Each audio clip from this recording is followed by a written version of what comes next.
Alright everybody, for starters, I feel like it's customary now to say I hope everybody is safe and doing well.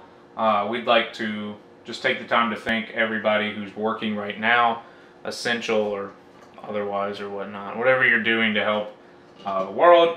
I feel like you can't thank people enough, people who work in the medical field, but people who also work in restaurants or grocery stores and stuff like that.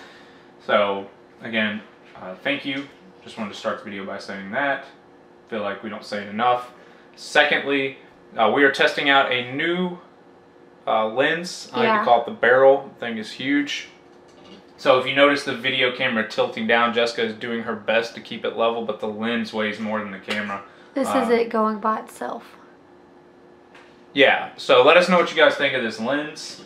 We felt like testing it out, but consider this like a late happy birthday to the Switch. I think the Switch came out 3 years ago in March or something like that, and I've been wanting to do this video for a while. This is my physical Switch collection. It's not a lot, it's not massive, but it is what it is. I have some of the better games on the Switch. Please ignore my dogs and cars and stuff like that per usual.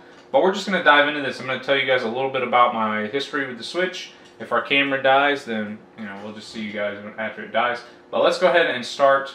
I got my Switch Black Friday 2 years ago. I guess so. Right before Smash Brothers came out.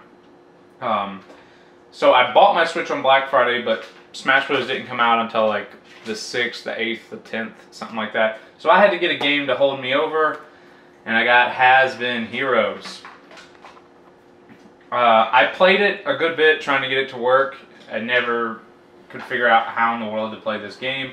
So I then went and downloaded Monster Boy, the Switch remake. I downloaded that one, so it's not a part of my physical Switch collection. Then I played the free-to-play Pokemon game, and that tied me over until the first big hit came out, Super Smash Brothers. This is what I got my Switch for, and I played it to death. It was the only, physical game that I really had, so I enjoyed the snot out of it.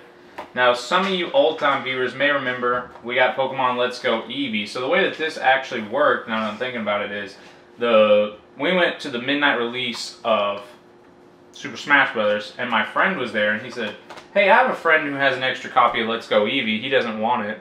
I know you guys just got your Switch. Do you want this?" And I said, "Heck yes." And Jessica and I started a very awesome, as I was saying, Jessica and I started a very awesome Let's Play of this. Things happened that forced us to kind of stop playing it, but that's seriously one of my favorite LPs on the channel, is the 10 or so episodes we got to do of that. Just know we didn't get past Misty's gym or Lieutenant Surge's gym. We didn't get past him, but still, it was an amazing LP while it was going on. Next up, Yoshi's Crafted World. This was kind of in the same vein. I think we pre-ordered this game. I don't remember, Jessica, but we bought it. We did. We bought this, and we were doing another awesome LP of this, and again, just stuff was going on that was just so much emotional burdens was going on in our personal life that we stopped doing YouTube for a couple months, and those two LPs sadly got killed, but they were really awesome. So in light of the events that were taking place, they were so sad and so emotional that I bought Jessica Super Mario Party. And again, we were doing a very great series on that, but so much stuff was happening in our life at this time that these three were great. We were doing amazing videos, in my opinion, with them on the channel, but stuff just, they got too much, and we didn't have internet, so, and we were getting ready to move, so, a lot was going on. A lot was going on. Next up is maybe my favorite game of all time, spoiler alerts, Super Mario Odyssey. This was a surprise from Jessica. I still have the Traveler's Guide, which I don't, Jessica, you have to tell me how close I can actually get with this. Because I can't. And it's thick because it's in like 3 different languages. So I was a little underwhelmed. I was like, oh my gosh, this is so big. And then I realized it's the same book like 3 times over. But still, very awesome. I'm not going to be able to get this back in. I've really done it now. There we go. But I love it so much. Again, maybe my favorite game of all time. So, now we have our first non-Nintendo game. I know it has... Well, guys, I have a lot to say about these games, but it's starting to thunder. My cat's in heat. Like, a lot is happening right now. But, anyway. Elizabeth!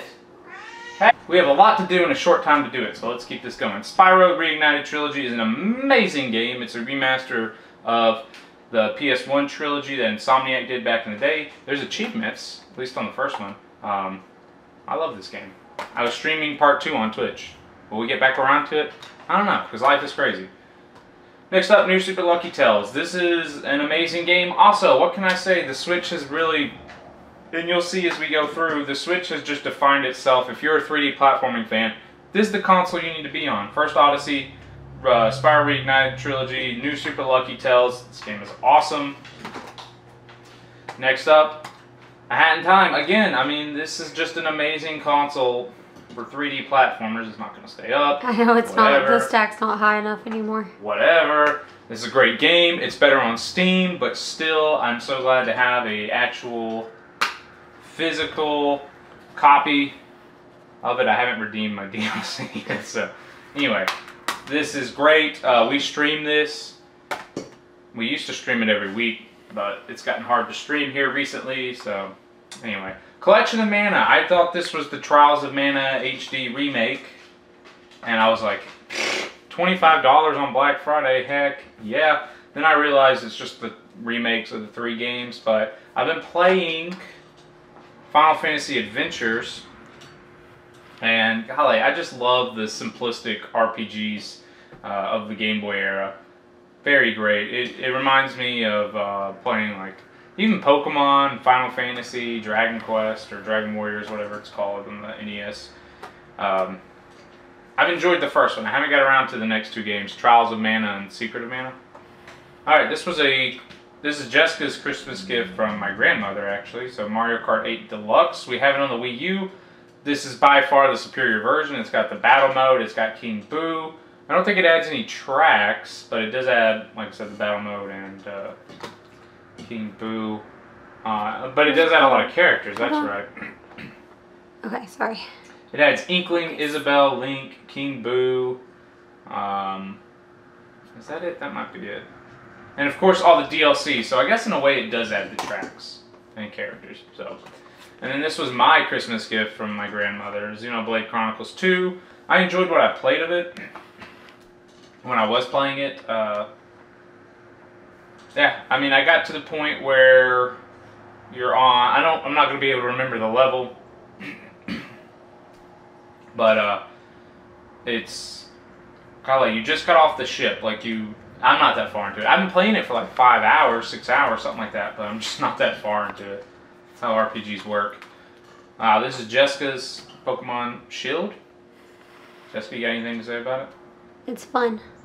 I need to beat it. You do need to beat it. And this is my Pokemon Sword. I'm at the very last fight of the main game. My brother told me once you beat it, all the wild Pokemon jump to level 60. So I'm like, I'm going to catch everything before I beat it. So that's why I haven't beat it. I'm at the very last fight. I've very much enjoyed what I've played of it. People who hate it, it's polarizing because I think it's a great game. I enjoyed my time with it. I love all the new Pokemons. People are going to say that Game Freak is putting stuff behind a paywall, which, you know, I kind of think people are a little wrong about that because it does take me back to where I bought Pokemon Sun and Moon for $80, and then a year later or whatever, had to drop another $80 to get Ultra Sun. 20 seconds. Sorry about the cut. I had to spend another $80 getting Pokemon Ultra Moon and Ultra Sun. So we paid $60 for both of these. These were birthday presents from my mom, actually. My mom got us Pokemon Sword and Shield.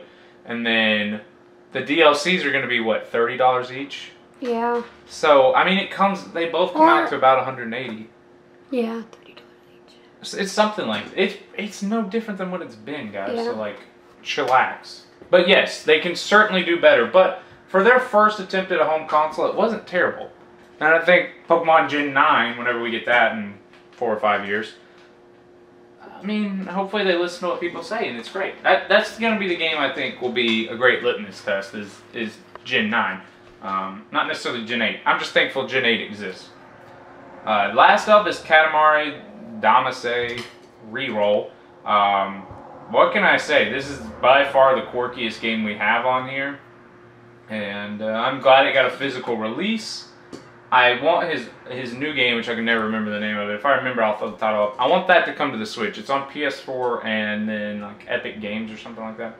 But I want it to come to the Switch, but I just think you gotta support these releases. That's why I grabbed new Super Lucky Tale. That's why I grabbed Spyro. That's why I grabbed A Hat in Time and Katamari, because I want these games to keep getting physical releases. But that is my physical Switch collection. I don't have nearly enough digital games to do like my digital collection, but maybe one day we'll get to that point. But I love my Switch collection. It's probably my favorite console. Not necessarily my favorite console to collect for, but I would say that these games right here are just as good as any other library I have, because I have 1, 2, 3, 4, 5, 6, 7, 8, 9, 10, 11, 12, 15 physical releases, and I'd say that rivals the 100 games we have on the Wii U or the 50 we have on GameCube. Yeah, this right here stands up on its own. Like I'm happy with it. There's games like Astral Chain that we'd like to get. We wouldn't mind getting a new Animal Crossing. Breath of the Wild is obviously missing, but I got that on Wii U. But yeah, I love this assortment of games. It's probably my favorite console right now. Again, maybe not my favorite one to collect for because everything's still expensive. But certainly if a new game's coming out, I would probably want to get it on the Switch versus any other console. But yeah, let me know what's your favorite game on the Switch. What does a Switch game we have to have? I know everyone's going to say Breath of the Wild and Astral Chain probably are going to be two that people say. Animal Crossing, of course. But I'm happy with our collection. I'm pretty content with it. So, anyway, that's going to do it for this one, guys. Like I said, stay safe. Don't be jerks when you go outside. Thank people who are out there working hard. Because, yeah, it's an uncertain time. But either way, thank you guys so much for watching. And we'll see you in the next one.